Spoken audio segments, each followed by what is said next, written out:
Hey, what's up, everybody? I'm here in Tulsa, Oklahoma at my old high school, Jenks High School, and I have the opportunity to go and speak to a leadership class. Let's go.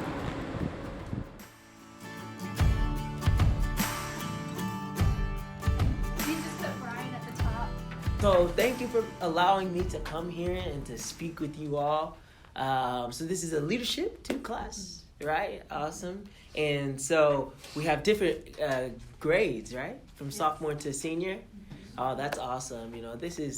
It's such an important topic because this is something that, you'll use throughout your whole life. Before I jump into, I don't have too much to share with you before your questions, but I do have a little something that I was been thinking about.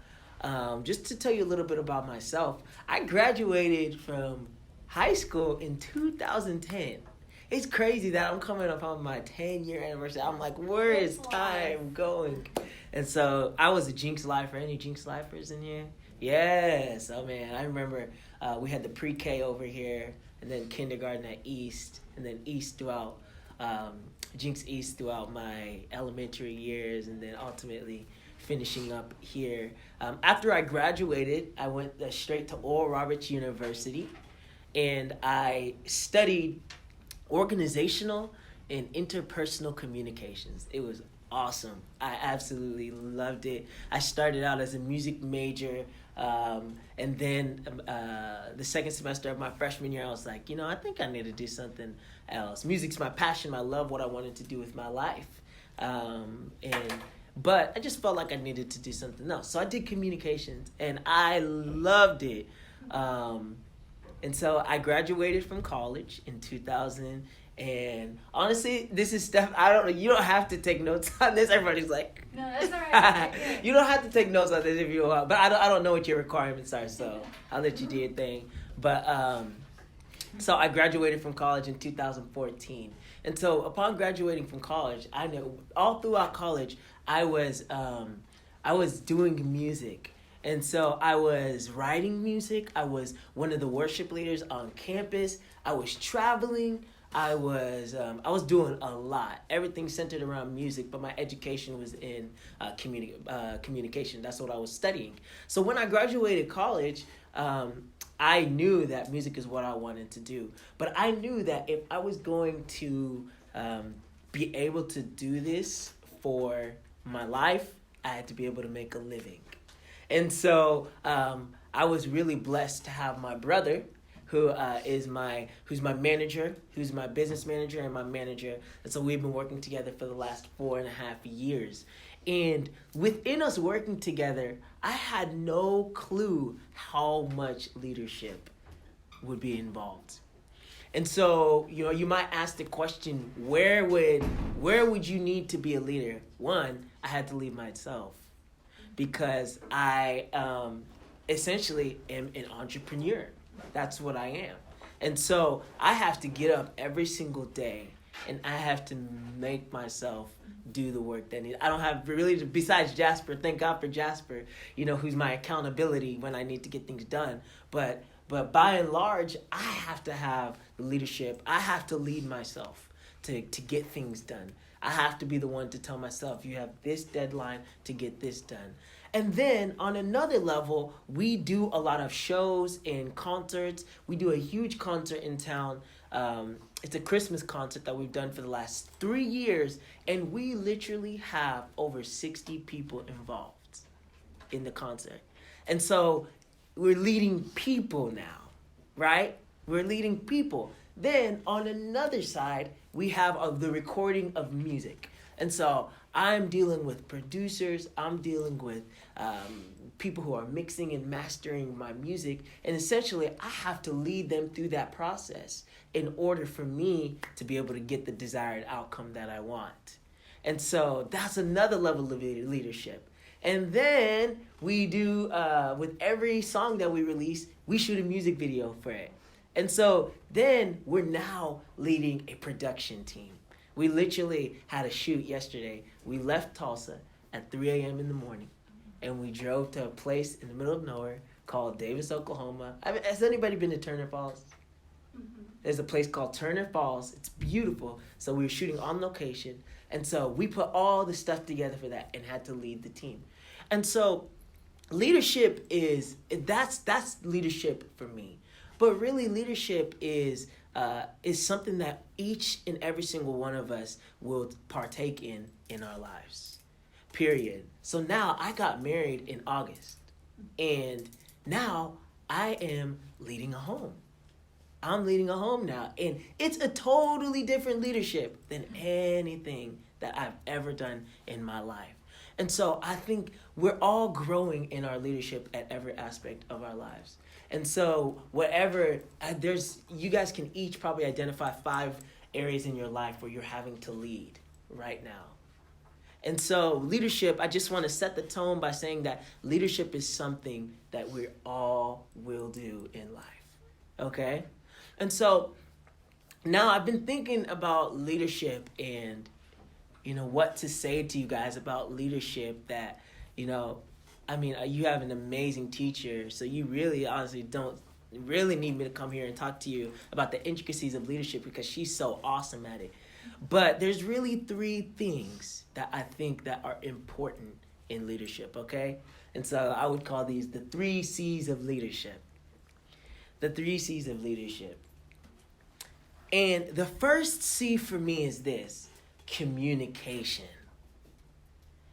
Communication is so important in leadership. And not only communication, sometimes over communication. Making sure that the people that you are leading know what's going on. Has anybody ever had a leader that did not tell them what was going on? It's really hard to follow. It's hard to follow if you don't know where you're going. And so within the process of leadership, we have to learn how to become master communicators. Master communicators. And I think I learned communication best within the process of the formations of bands. Because you're dealing with different people and you're dealing with musicians who have their own way of living life. And it's very interesting dealing with them. And so learning how to communicate with them. Not only that, learning what is their communication style. Because what we have to learn as leaders is this. You're leading human beings. And human beings are not perfect. And so therefore, each person that I can literally go through my band and name each person and tell you their communication style. How do I have to communicate with them in order to get the result in what I need from them as a leader, right? So communication is so important. And then communication on a practical level, making sure they know when to be where they need to be. Making sure that they know what they're going to be doing when they get to that place. And all these things as leaders are things that are help the people we're leading do their jobs or be successful in whatever area that you're going into. Okay? So the first one is communication. The second one is cognizance. And I love this word. I love this word because it encapsulates a lot of different things. Cognizance, awareness, being aware as a leader. Okay? Does that make sense? Being aware of what's going on with the people that you're leading. Being aware of the situations that you're entering as a leader. Being aware of the temperature of a room and of a room that you're entering as you're leading. Does that make sense? Is that computing with everybody? Being aware, having cognizance, not being naive to think that people may just know something.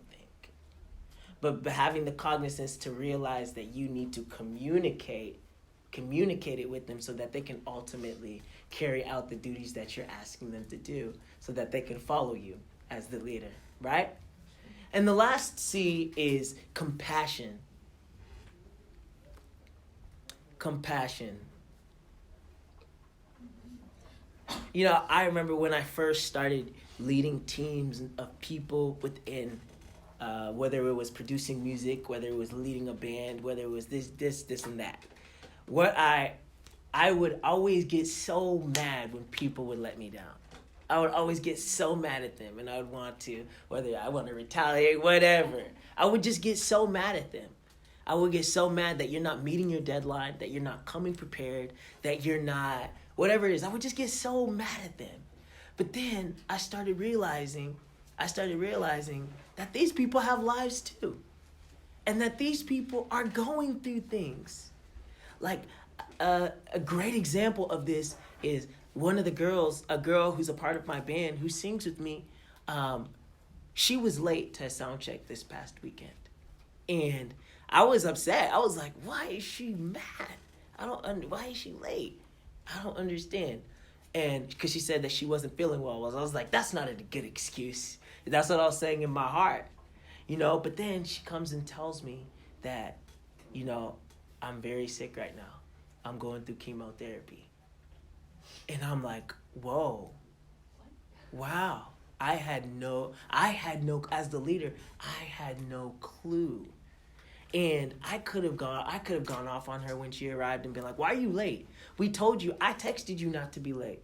I told you to be here at this time, and you weren't here at this time. There are no excuses for you not being here. But taking the moment to have a little compassion and just be like, hey, how are you doing? She's like, I'm okay. I'm just not feeling very well. I was like, what's wrong?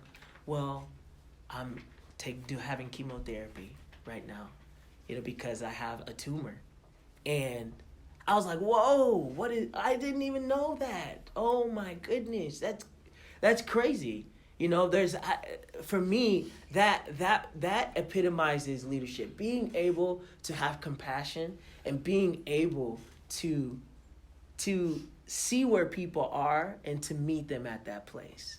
And not just being so driven on completing the task as a leader.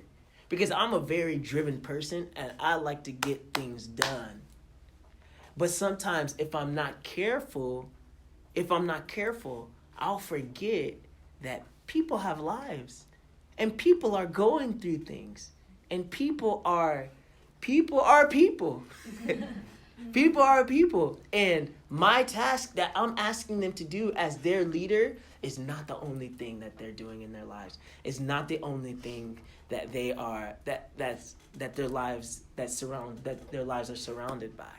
And so compassion, I think it's the most important thing. If you can have compassion as a leader, you can do anything and anyone will want to follow you.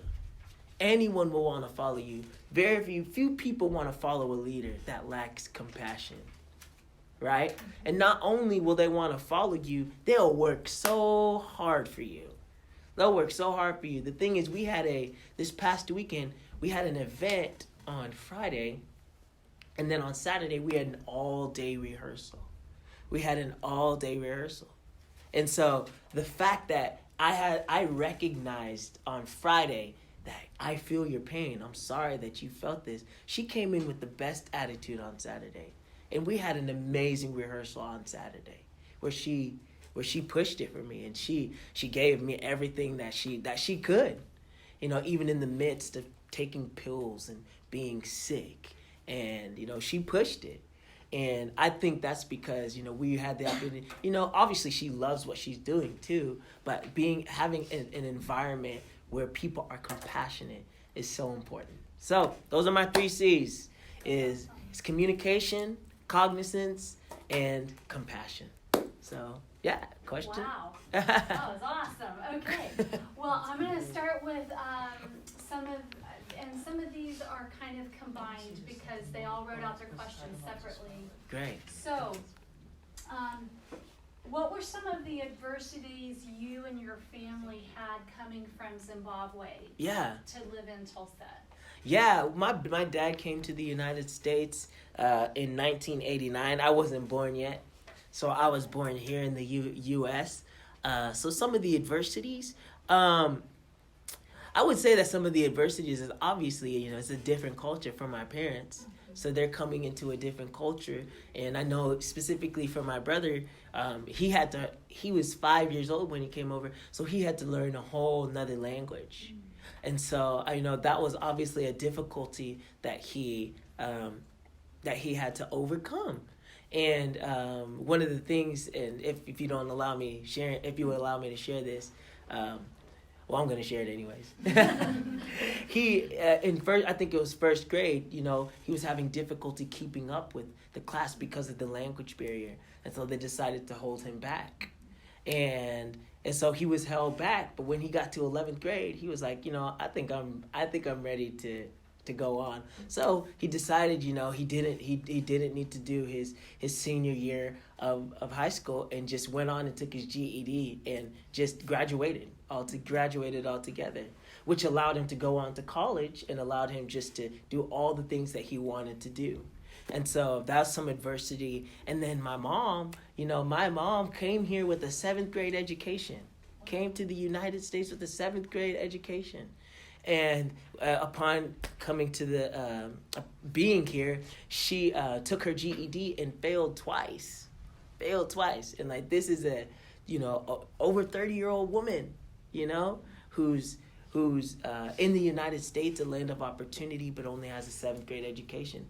But on the 3rd time, she passed. And it took her 12 years she was raising a family, little kids. It took her 12 years to finish college.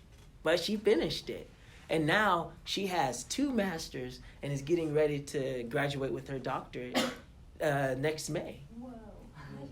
It's amazing. It's an amazing story. And so just overcoming, the adversity of not being educated in a country where you really need to be educated. So I think that's some of the adversities. Wow, that's amazing. Good for her. That's incredible. When did you learn you were such a talented singer? Well, I started singing when I was 4 years old. And I always love to tell people that my parents threw me up on stage at a little church in Sand Springs, Oklahoma, and told me to sing Jesus Loves Me. And I haven't really looked back since. But I really started believing in the gift that God had placed within me when I was in high school. And so Larry Downey and Julie Hester were my music directors at the time. And I don't know why, but they just took a vested interest in me and began just to speak into my life and began to give me opportunities to see my gift grow. And it's during that time that I really just started to believe I can do this thing. Yeah, great. What was your favorite memory at Jenks High School? My favorite memory? Man, there was so many. I think my favorite, I wouldn't say memory, but memories was having the opportunity just to perform with Trojanaires and just to be, it was such a special time and such a special group of people that I was with during that time. So anytime I got to perform with the Trojanaires was a memory for me. One of my favorite memories of you was performing in the Old Frank. Yeah, that's right. And it was one of the songs from Hairspray. Hairspray, yep. I remember that. It was great. Yeah, run and tell that. I didn't know you at that time. What was your college experience like? Yeah, it was hectic. I was involved in so much. On one hand, I had my, what I was studying. I was studying communications, and I had amazing professors who were just very good. And so that was one hand. And then another aspect was I was involved in the worship center at ORU. So I was one of and at that time we were live on TV every Wednesday and Friday. And so there was it would be leading worship in front of 4,000 students. So that was one aspect that was big in my life. And then I was doing my thing as an artist. I was recording, I was writing music, I was performing at a lot of different places. And so it was a very full experience. My college experience, it was awesome. I loved it. Mm-hmm. All right, what was the process like auditioning for The Voice and your experience on the show? Yes, it was awesome. I really enjoyed it. They asked me, so it was a year after I graduated college, that they emailed and asked if I would come and audition in Oklahoma City And so I went and auditioned in Oklahoma City and passed that round. And then I went to Los Angeles and I auditioned for all the executive producers. And then I finally auditioned for the coaches.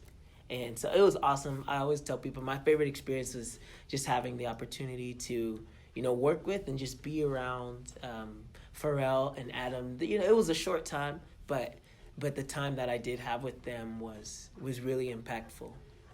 And why did you pick Pharrell as your coach, and how was it working with him? Yeah. Oh, Pharrell, man, he's Pharrell. So I was like, if Pharrell turns, how could I not pick him? Just to have some time with him. He really is a great human being. He really is a great human being, and very kind, very compassionate, very very humble. And so I just wanted to see if it was true. What did you feel like you got from him and from Adam specifically as a singer, as an artist? As an artist, well, I think the biggest thing that I got was the fact that we're all just human beings. Mm-hmm. We're all just people, and we all have lives. And because with Adam, a lot of the conversations that we had, well, outside of this, do this during the song, do this, we would talk about his wife who's from Africa, and we would talk about at that time they were getting ready to have their first child, and so we talked about and he was like, yeah, man, I'm about to be a dad. It's kind of crazy. So we would talk about that as well, and so it was really cool to see that. At the end of the day, we all go home and we all lay our heads in the bed and we all wake up the next day and we all, have to get ourselves ready. And, they're obviously doing great things, and oftentimes they're in a different city every night. But at the end of the day, they're all human beings. And so it just kind of humanized the whole process for me. Yeah, mm-hmm. What was your goal when you got on The Voice? My goal when I got on The Voice, I think my biggest goal was to be able to leave The Voice and sustain what I received from The Voice. Does that make sense? So I knew, and I had my brother was awesome in this process of allowing me just to set my expectations properly, and to understand that, with all due respect to The Voice, but The Voice isn't specifically concerned about what you do after. Because they already have the next, when you're done, they already have the next season casted. Mm-hmm. And so what can you do during your season on The Voice that will help you when you leave The Voice, that will help you sustain the success? And so we've had the opportunity to do that, which is a huge blessing. We've seen more growth after The Voice than on The Voice. And so that was the goal. Yeah, that's great. Mm-hmm. What was your favorite experience on The Voice? Favorite experience? I loved, because I was around some of the most talented people I've ever met in my life for a long time, for almost a year. The process of recording was, close to a year.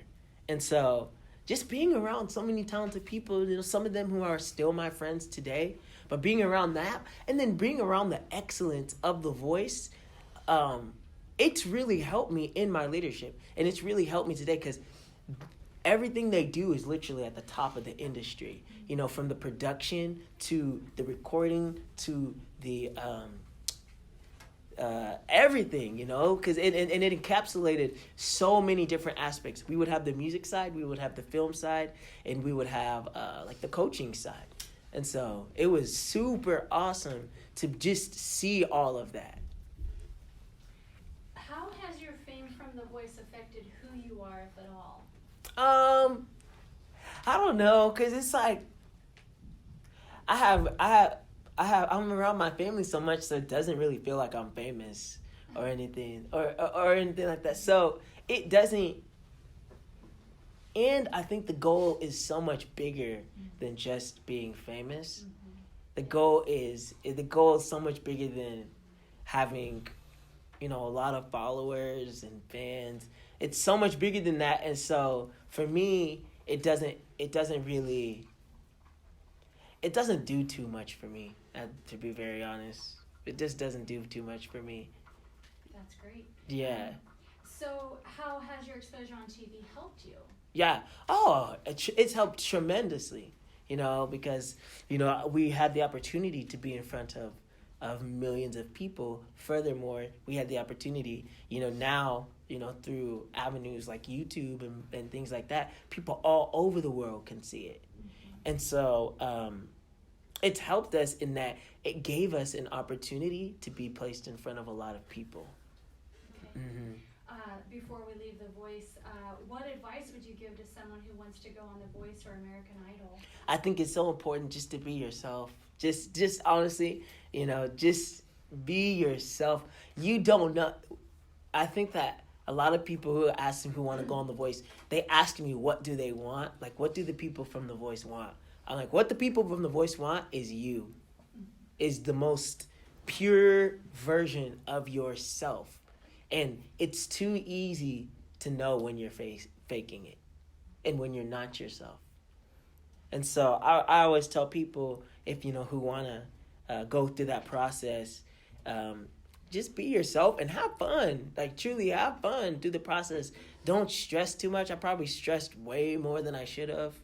I would have not worried about what song was being picked. I would have just taken the song that they gave me and sung it, instead of like worrying and trying to anticipate.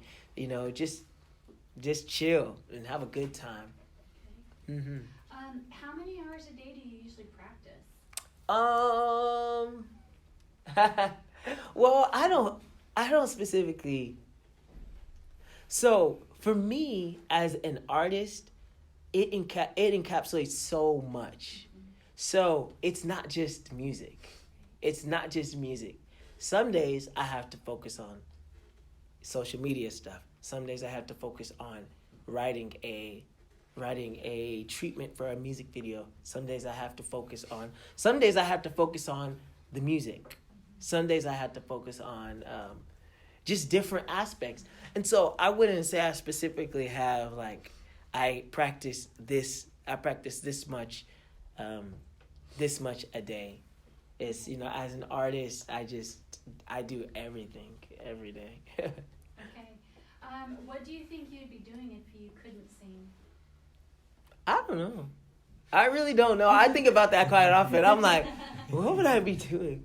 I would probably try to be an ESPN analyst, like sports analyst. So you're a big sports fan. I'm a very big sports fan. What are your favorite sports? Football and basketball. Yeah. And so I'm such a big sports fan that I will probably try and do something within like broadcasting or that space. Yeah. That's great. What advice do you have for today's teenagers? Yes, that's a great question. What advice would I have? I think I would tell you to genuinely just be yourself. And I know that obviously, trends, culture, things, they come. But this is the thing, they come and they go. They come and they go. We were just having a conversation about, how Fila's and big, like, those shoes are in right now. I'm like, literally, if someone wore those 5 years ago, they would be ridiculed. They would be ridiculed because people thought they were ugly. People thought they were ugly and didn't like them. But now they're, you know what shoes I'm talking about? Mm-hmm. Like the Fila's that are those big clunky shoes. Mm-hmm. And it's like, those are in now. But I promise you, they'll be out soon. So you can buy a $150 pair of those. And yeah, it'll be great for the time being. But soon it won't be in. And so I use that as an example to say that, like, you trying to be someone else can only last so long. It's not a sustainable way of living life. And I've noticed that, because, I don't know if I've ever had a time in my life where I was just like dead set on being somebody else. But I've noticed there's tendencies within me to try and fit into a mold or to try and fit into a box or a trend or something like that. And I noticed that I always get so tired when I try and do that. And it always just leaves me mentally, physically, emotionally tired. And so really, I've just found a freedom in being myself. And even in when it comes to my music, that's a really huge area. It's like I literally record whatever I want to record. I record. I don't specifically adhere to what people want me to do. I adhere to what's in my heart and to what's truest to me. And if people will respond or they won't, and that's okay. I can live with that if it was truly for me. So, yeah, that's my advice to you. And so you've kind of touched on it, but what do you do now? What would you say your job entails? You're writing music, you're creating videos, you're doing concerts. Uh-huh. What is the goal with that? What's the vision for the future? Well, the goal ultimately is there's a couple goals. So, one, I want to tour the world. Two, I want to create a media company. So that's ultimately, with the videos and everything we're doing, that's ultimately where we're headed. We're headed towards like a media company that'll ultimately do short films, feature films, stuff like that.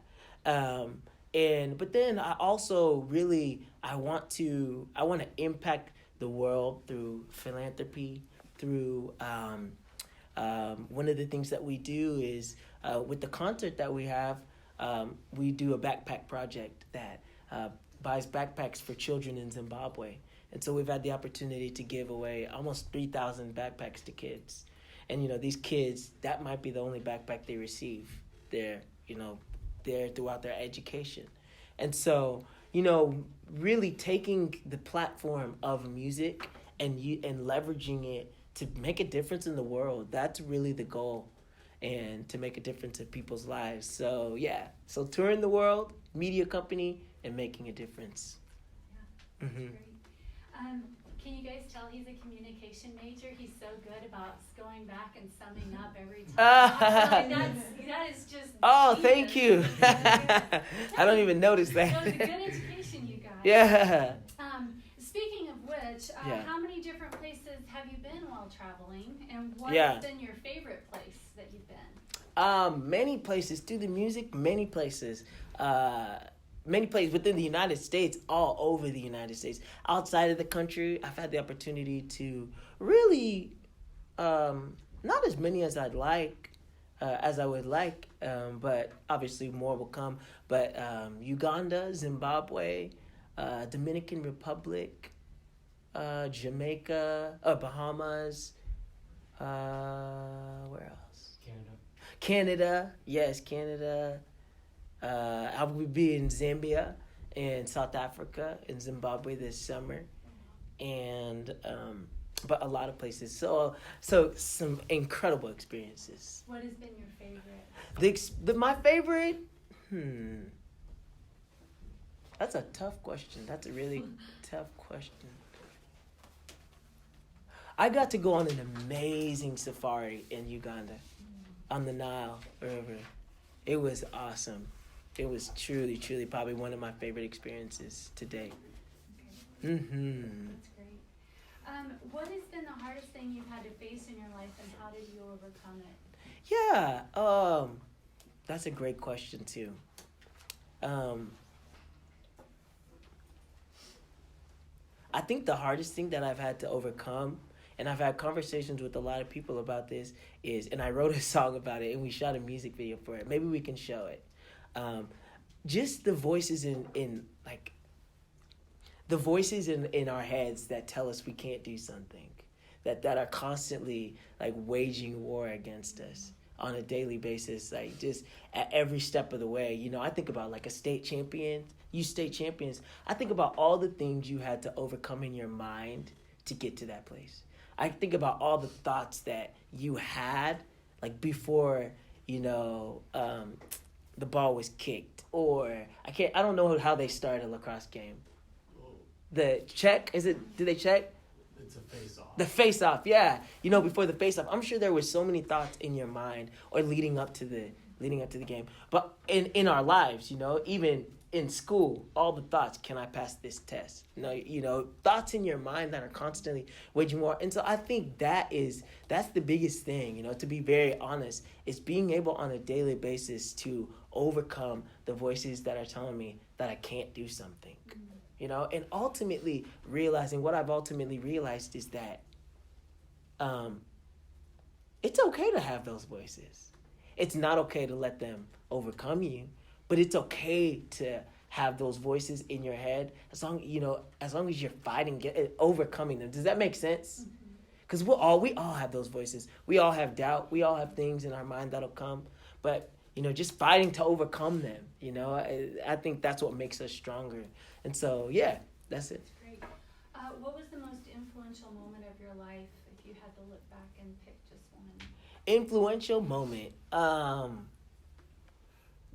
Like something somebody did for me. Or that you did? That I did? I think singing Jesus Loves Me on The Voice was pretty amazing. It was a pretty amazing experience because it was almost like it was full circle. My life had come full circle in that moment, because Jesus Loves Me was one of the first songs that I sang in front of people, and then having the opportunity to sing it in front of millions of people was pretty cool. How did you meet your wife and know that she was the one? Yes, I met my wife. So my wife was here. She's from Kansas. She was here in Bible school at a place here in town, and we met. We went to the same young adults group, and but she moved in with my best friend's girlfriend, and then that's how we met. And I really found out. I knew she was the one just through multiple interactions and seeing who she was and the content of her character, and she, the most important thing for me was that she loved the Lord, and so I could tell that she really, really loved the Lord, and so I was like, I can get down with that, and so yeah. Mm-hmm. Okay, well, we have exhausted pretty much all of the ones that were on the list. You guys did a great job. Yeah, great questions. Yeah.